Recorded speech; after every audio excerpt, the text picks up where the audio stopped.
जय हिंद एवरीवन। मेरा नाम सौरभ।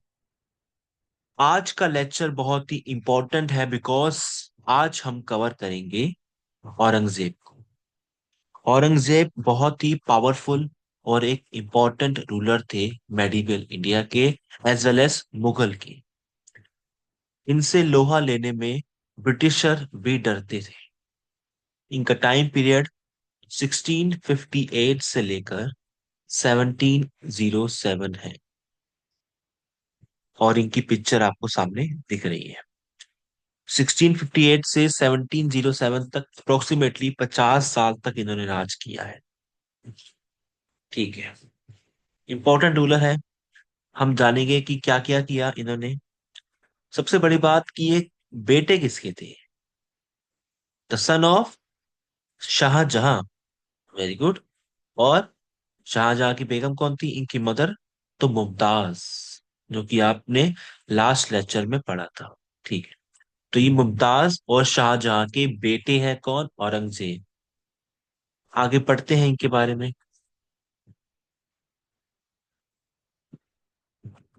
तो ये आ गया आपका औरंगजेब की स्लाइड।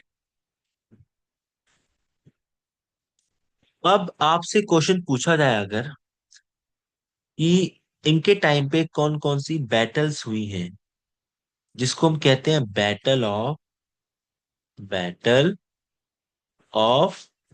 बताइए। Battle of succession. ठीक है। तो इनके टाइम पर बैटल्स हुई थी कौन कौन सी? Battle of Dharmat, battle of दियो राय। किसके साथ हुई थी बैटल्स?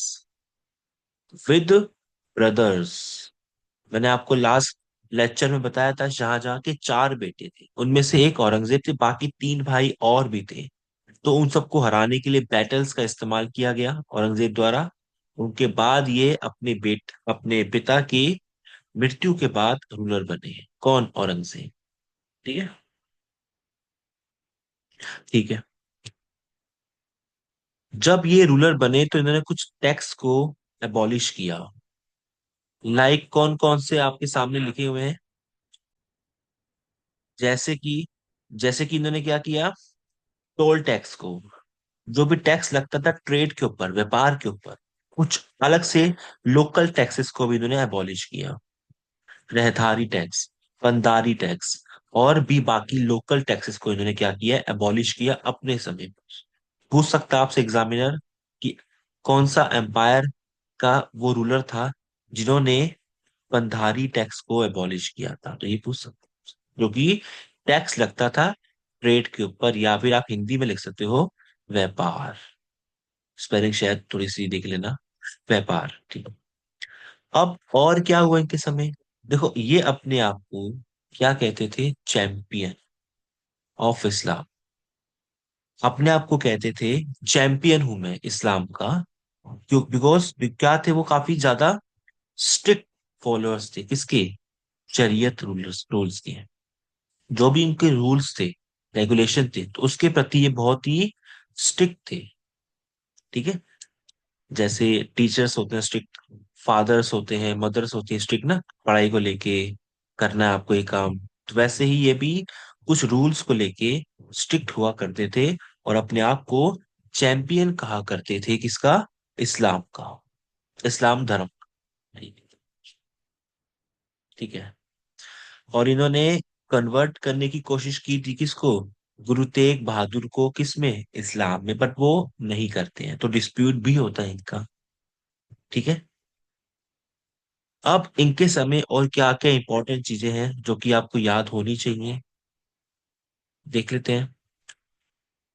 इससे पहले आपको मैं कुछ पॉइंट्स लिखवा देता हूँ। देखो, औरंगजेब के द्वारा ना एक रिकॉर्ड भी बनाया गया था। तो ऐसा रिकॉर्ड नहीं है, रिकॉर्ड था कि इन्होंने अपने समय पर बहुत सारे टेम्पल्स को डिस्ट्रॉय किया था। Destroyed a lots of temples. एक नहीं, दो नहीं, बहुत सारे टेम्पल्स को अपने समय पर डिस्ट्रॉय किया था औरंगजेब ने। तो ये रिकॉर्ड है इनके नाम। ठीक है। और जैसे कि आपको बताया मैंने यहाँ पे, शरीयत रूल्स के खिलाफ नहीं थे ये, उनको फॉलो करने के लिए बहुत ही स्ट्रिक्ट थे ये। जो फॉलो नहीं करता था उनको पनिशमेंट भी मिलती थी। अगर मैं आपको बताऊं कि ये शरीयत रूल्स क्या थे, रूल्स क्या थे, तो यहाँ देखो एक बार। इन्होंने फतावा ए आलमगीरी ये इंट्रोड्यूस किया था। फतावे ए आलमगीरी, जो कि क्या थे, एक लॉस थे आपके, कानून थे आपके।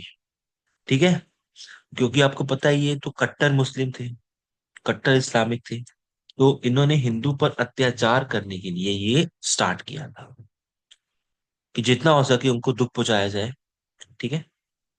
तो यही आपके रूल्स जो मैंने बताया। ठीक है। अगर पूछे फतावा आलमगीरी, तो आप कह सकते हो औरंगजेब ने इसको स्टार्ट किया था, जो कि इनके लॉस थे।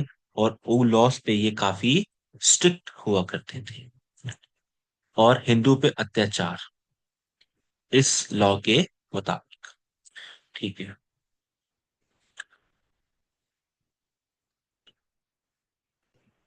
और आपको बातें यहाँ पे सामने दिख रही हैं कि इनके समय क्या क्या हुआ। अगर मैं आपसे पूछूं कि सबसे ज्यादा रिवोल्ट किसके समय हुए थे, तो वो मैक्सिमम रिवोल्ट इन्हीं के समय हुए थे। किसके समय? औरंगजेब के समय। चाहे वो डेक्कन हो, बीजापुर हो, गोलकोंडा हो, मराठास हो। गोलकोंडा याद करो, मैंने आपको बताया था लास्ट क्लास में, शाहजहां के अंदर यहीं से इनको कोहिनूर मिलता है। ठीक है। ठीक है।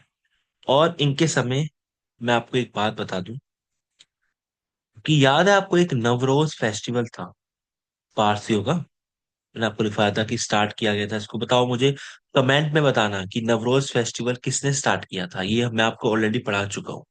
नवरोज फेस्टिवल स्टार्ट किया था उन फेस्टिवल को, जो कि पारसीज का न्यू ईयर था, नया साल, उसको एबॉलिश किया था इन्होंने। पूछ सकता है कि किसने इंट्रोड्यूस किया या किसने एबॉलिश किया। इंट्रोड्यूस किसने किया, ये आप मुझे कमेंट में बताएंगे, क्योंकि मैं ऑलरेडी कवर कर चुका हूँ इसको दिल्ली सल्तनत के अंदर। ठीक है। अगर आपसे बात करें कि और क्या क्या उनके समय पे, तो Mughal emperor zenith Kashmir north में, जिंगी साउथ में, फ्रॉम हिंदू कुश। हिंदू कुश तो आपको पता होगा। हिंदू कुश एक आपका हमारा पर्वत है, माउंटेन है, जो कि हमारा नियर से अफगानिस्तान एंड पाकिस्तान में है ये। स्टार्टिंग अफगानिस्तान से पाकिस्तान में खत्म होता है। और हिंदू कुश से आपको याद करो कि भारत में आर्यंस भी आए थे। West and Chittagong in east, Chittagong in east. तो यहां से भी इन्होंने अपने समय कैप्चर की थी चीजें। किसने? औरंगजेब ने। हिंदू कुश एक माउंटेन है अफगानिस्तान और पाकिस्तान में। ये पॉइंट भी याद रखना। और इन्होंने जजिया को वापस से क्या किया था? री इम्पोजिशन किया था। और भी अदर टैक्सेस को भी इन्होंने किया था अपने समय पर। इंक्रीज किया था किसको? लैंड रेवेन्यूज को। और जो जिससे आगे जाके क्या हुए थे, काफी रिवोल्ट्स हुए थे। जब लैंड रेवेन्यूज को आप इंक्रीज कर दोगे, तो किसान कहाँ जाएंगे? किसान तो रिवोल्ट करेंगे फिर। ठीक है। नहाएगा क्या, निचोड़ेगा क्या? वही बात होगी इसके अंदर। ठीक है। ठीक है। अब आगे बात करें कि इनके समय और क्या क्या हुआ।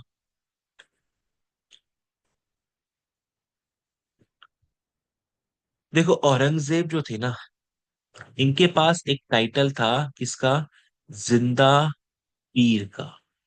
ये एग्जाम में ऑलरेडी आ चुका है 2023 के अंदर। इसमें आया था CHSL। ऑलरेडी आ चुका है ये SSC के अंदर, कि जिंदा पीर टाइटल किसका था। तो वो औरंगजेब का था, और दरवेश भी था इनका टाइटल। तो काफी रूलर्स हैं जिनके टाइटल से अलग अलग, तो आपको पढ़ने पड़ेंगे वो टाइटल्स किसके थे। ठीक है। कौन से मुगल एम्परर के थे, कौन से मुगल के थे, आपको याद रखने पड़ेंगे। इससे पहले भी जो मैंने आपको बताए हैं और जो अब बता रहा हूँ, सारे याद करने पड़ेंगे। और जैसे मैंने आपको बताया था कि इन्होंने काफी टेम्पल्स को डिस्ट्रॉय किया, तो इनके नाम रिकॉर्ड भी है। सोमनाथ को हो, गुजरात का केशव राय टेम्पल हो, मथुरा का, इन्होंने उनको भी डिस्ट्रॉय किए थे। ठीक है। और इन्होंने झरोका, झरोका तो आपको पता होगा, झरोका में दर्शन करने को भी इन्होंने क्या कर दिया था, एबॉलिश कर दिया था। मतलब काफी चीजों को एबॉलिश किया इन्होंने अपने समय पे, बहुत ही स्ट्रिक्ट रूलर थे। ठीक है। अब अगर बात करें कि इनके समय और क्या क्या हुआ, देखो सिंपल सी बात मैं आपको बताता हूँ। इनके समय ना, इन्होंने ना क्या किया था, ड्रिंकिंग, ड्रिंकिंग पता है आपको, अल्कोहल।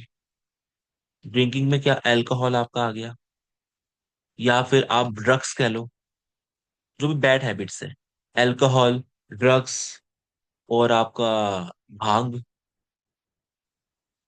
तो भांग, अल्कोहल, ड्रग्स जैसी चीजें इन्होंने प्रोहिबिट की थी अपने समय पर, यूज करना मना है।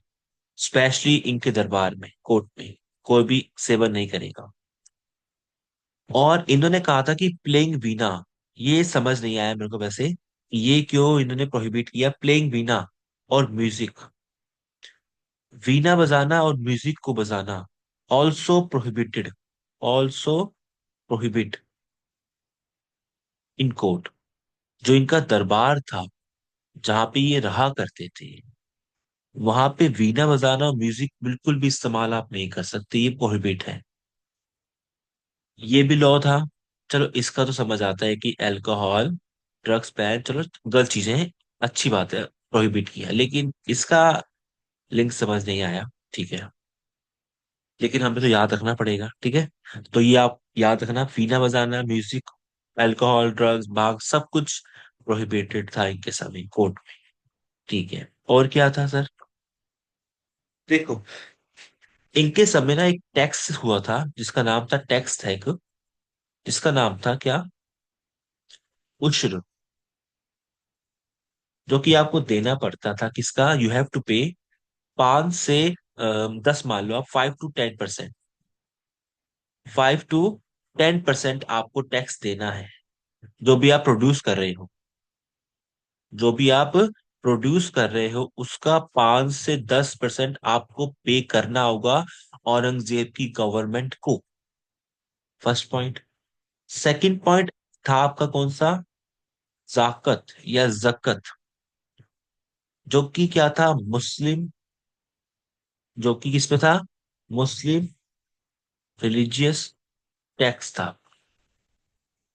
जो कि एक प्रकार का क्या था आपका, मुस्लिम रिलीजियस टैक्स, जो कि आपको 2.5% देना है अपनी इनकम का, जितना भी आपकी इनकम है, जितनी भी आपकी कमाई है, उसका 2.5% आपको देना पड़ेगा।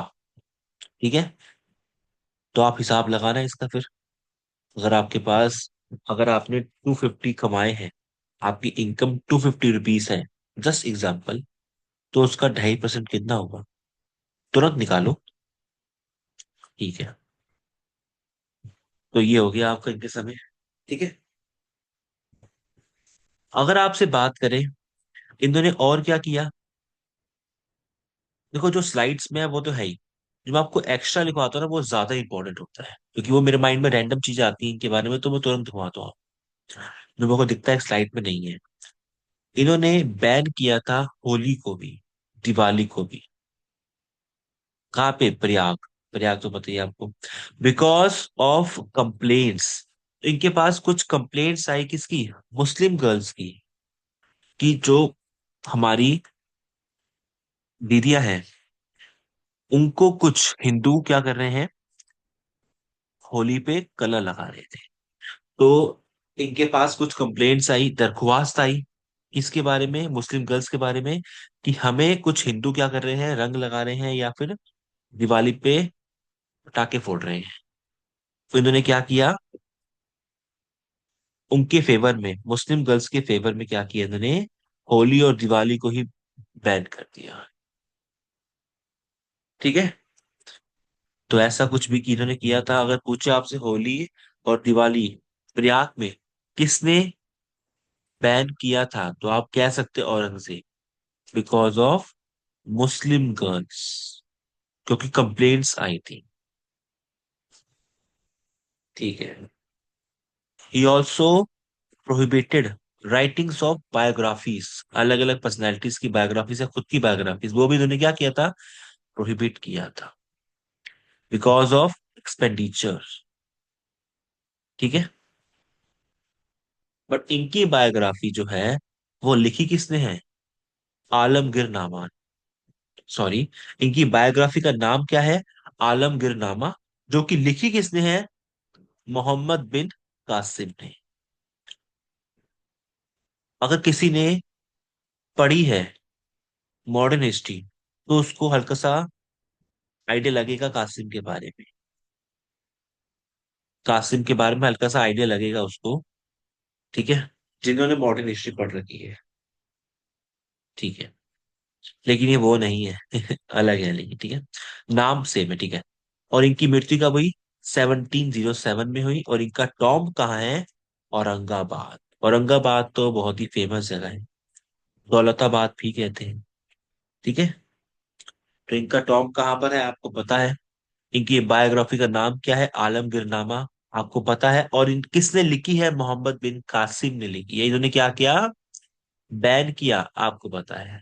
ये सब कुछ लिखा हुआ है, आपने क्या किया, बैन किया। इनको क्या टाइटल्स थे, टेम्पल्स को डिस्ट्रॉय किया, झरोका को डिस्ट्रॉय किया, अलग अलग वेरियस पाबंदियां लगाई किस पे, धर्म के ऊपर, कि आप प्रैक्टिस नहीं कर सकते। अलग अलग कम्युनिटीज के अंदर, अलग अलग रिलीजियस के अंदर इन्होंने क्या किया, बैन लिए, पाबंदियां लगाई। तो काफी कुछ इन्होंने अपने समय पे किया था। बेसिकली इन्होंने काफी चीजें बैन करी हैं और एबॉलिश करी। अगर हम शॉर्ट समरी अगर देखें तो इन्होंने काफी चीजों को क्या किया, बैन किया है और एबॉलिश किया है। किसने, औरंगजेब ने। ठीक है, आगे चलते हैं। अब नेक्स्ट स्लाइड में हमें क्या देखने को मिलेगा, ही एक्वायर्ड अहमदनगर एंड बीजापुर इन डेक्कन। बीजापुर और अहमदनगर को इन्होंने एक्वायर्ड किया था, जो कि डेक्कन का पार्ट है। डेक्कन तो पता ही है आपको, हमारा डेक्कन प्लेट्यू, डेक्कन पठार, जो कि पूरे साउथ कवर करता है हमारा। डेक्कन प्लेट्यू है हमारा, जो कि पूरे के पूरे वर्ल्ड का नहीं, इंडिया का सबसे बड़ा प्लेट्यू है। ठीक है, वर्ल्ड का कौन सा है, ये कमेंट में मुझे बताना। ठीक है।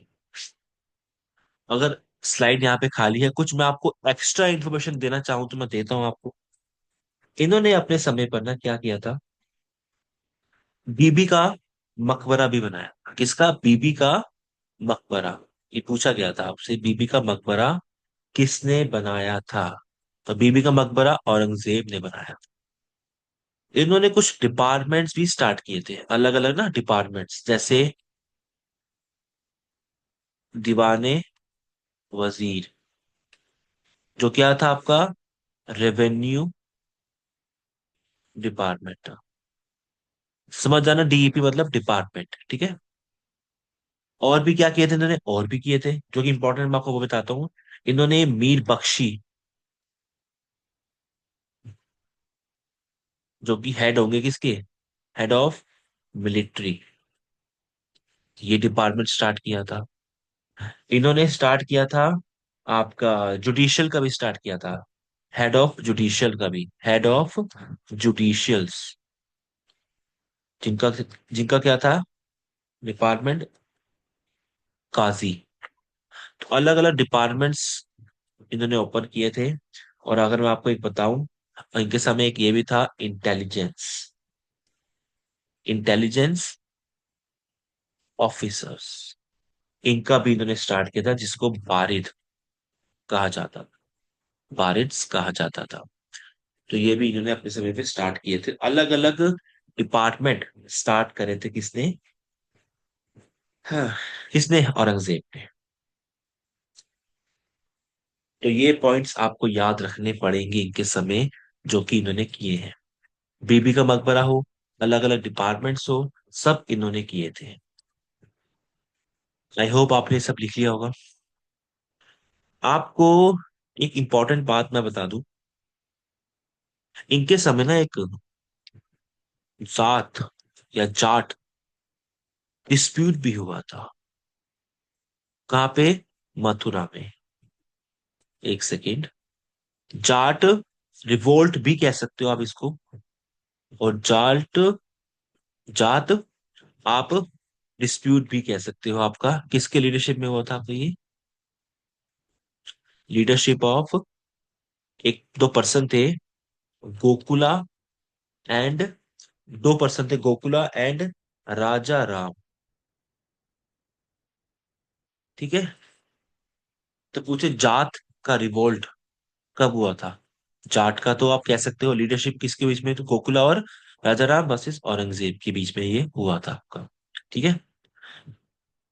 जिसमें औरंगजेब जीत जाते हैं। इसके अंदर एक बैटल भी थी आपकी, बैटल ऑफ कौन सी, तिलपत। बैटल ऑफ तिलपत इसी के अंदर थी, जिसमें कौन है आम सामने, एक जाट है और दूसरी तरफ कौन है, औरंगजेब है। तो जीता कौन? विन औरंगजेब। हार जाते हैं। अब गुस्से के अंदर जाट क्या करते हैं, जो अकबर का मकबरा था कहां पर, सिकंदरा में करवाया था आपको, उसको डिस्ट्रॉय कर देते हैं। विश्वनाथ बनारस, सोमनाथ गुजरात, उनको भी डिस्ट्रॉय करते हैं गुस्से में। तो कोई इंसान हारता है या कुछ भी होता है तो इंसान गुस्सा तो कहीं ना कहीं उसको निकालेगा, नहीं तो फिर दिक्कत हो जाएगी। ठीक है ना। तो इंसान का जो गुस्सा होता है वो कहीं ना कहीं निकालता है। तो उन्होंने मकबरे को तोड़कर, टॉम को तोड़ के, टेम्पल्स को तोड़ के निकाला था। ठीक है। ठीक है। अगर आपसे बात करें कि इनकी डाइट कहाँ हुई थी, तो आप लिख सकते हो खुलादाबाद में इनकी डाइट हुई थी, जो कि महाराष्ट्र में है। ठीक है। और इनका टॉम तो आपको पता ही है, औरंगाबाद में है। ठीक है। और इसके बाद आपके आते हैं सारे लेटर मुगल्स, जिनका टाइम पीरियड आपके सामने लिखा हुआ है 1707 से लेके 1857। अब ये मान लो कि औरंगजेब की डेथ के बाद, जब औरंगजेब की डेथ हुई आपकी 1707 में, उसके बाद जो भी लेटर मुगल्स आए आपके, वो सारे क्या थे, वीक रूलर्स थे, सारे वीक थे। और इन्हीं के समय ज्यादा क्या कर पाए, ब्रिटिशर अपने आप को एक्सपेंड कर पाए, एक्सपांड कर पाए। कौन, ब्रिटिशर्स अपनी टेरिटरी को बढ़ा पाए। क्योंकि एक पर्सन तो थे इनके अंदर, कौन थे भाई साहब, बताता हूं मैं आपको। ये रे, कौन, ये रे फारूक सियार जी। फारूक सियार जी इतने वीक थे, इन्होंने क्या किया था, जरा सा धमकाया था अंग्रेजों ने यहाँ पे इनको, फोर्ट को लेके। इन्होंने एक ऐसा ही लॉ बना दिया था, एक ऐसा शाही फरमान, रॉयल चार्टर पास कर दिया, डर के मारे, 1717 के अंदर, जिन्होंने इन्हें कह दिया कि अब से ब्रिटिशर्स, देखो ब्रिटिशर ने धमकाया और ये डर गए, ब्रिटिशर्स अब से फ्री ट्रेड करेंगे कहाँ पे, इंडिया के अंदर। उनको 1 रुपए भी देने की जरूरत नहीं है, ऐसा इन्होंने कहा था, फारूक सियार ने। इसे कहते हैं शाही फरमान आया था 1717 में, जिसने कहा था आफ्टर औरंगजेब डेथ। इन्होंने कहा था कि अब से ब्रिटिशर्स कोई भी ट्रेड का पैसा नहीं देंगे इंडिया के अंदर, फ्री ट्रेड करेंगे। बहादुर शाह फर्स्ट हमारे लेटर मुगल्स में सबसे पहले रूलर्स आते हैं। तो ये पूरी लिस्ट है, आप इसको लिख सकते हो। शाहजहां थर्ड आते हैं, शाह आलम सेकंड आते हैं। इनके समय तो आपका वो भी होता है, बैटल ऑफ बक्सर। शाह आलम के समय बैटल ऑफ बक्सर होता है।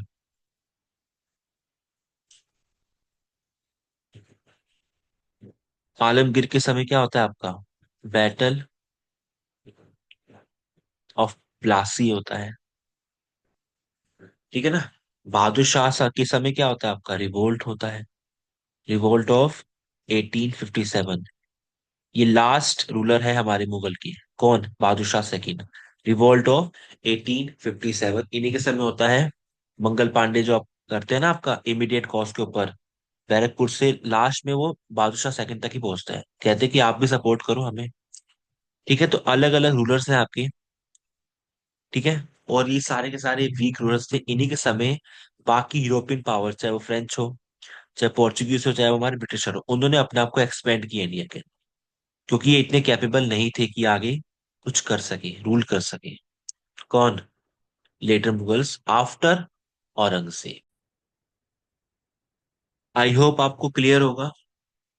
जितना आपको मैंने टॉपिक्स कवर करवाए हैं, चाहे वो मेडिवल में हमारे दिल्ली सल्तनत के हो चाहे मुगल के हो, इसको अच्छे से नोट्स बना के आप करने हैं कॉपी के अंदर। अगर आप नोट्स नहीं बनाएंगे तो कोई फायदा नहीं है आपके पढ़ने का, क्योंकि आपके एग्जाम में नोट्स ही काम आएंगे आपके। जब आप रिवाइज करने बैठोगे, पढ़ने बैठोगे, तो नोट्स से ही पढ़ने बैठोगे। आप बार बार वीडियोस तो देखोगे नहीं, इसलिए वीडियोस को देखने के बाद नोट्स बनाने हैं आपको साइड बाय साइड।